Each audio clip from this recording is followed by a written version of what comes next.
and you are the artist of the week. And I'm going to be interviewing you about your picture. Now, if you were going to give it a title, what would you call it? Home Sweet Home. Home Sweet Home. That's a really nice title.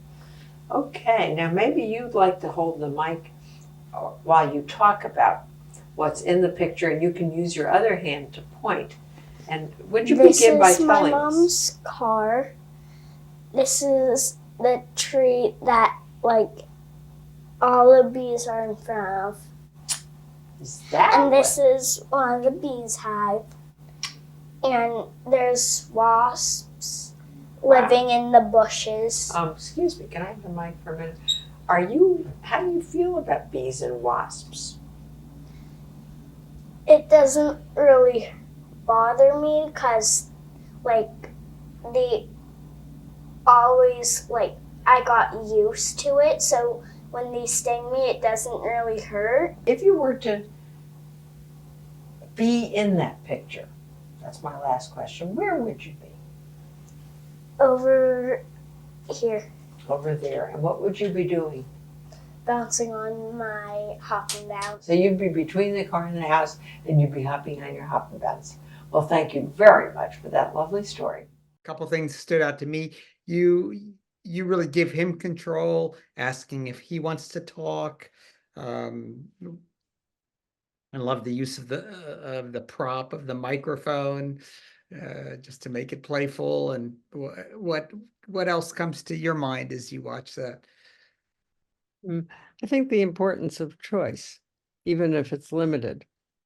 In other words, even if you have a topic that you want someone to represent, for example, draw a picture of your family or something, give them a choice of what size paper, what color paper, what medium to use.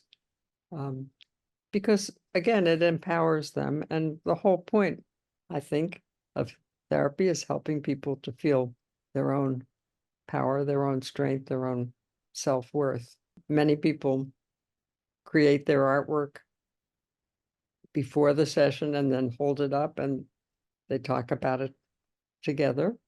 But very often people actually create during the session. And one of the things that you can observe, which is really very useful diagnostically, is the sequence in which a picture, for example, happens. We talked earlier about interpretation. You wouldn't verbally interpret that to the client, but you may have some thoughts going on in your own mind about what these things mean.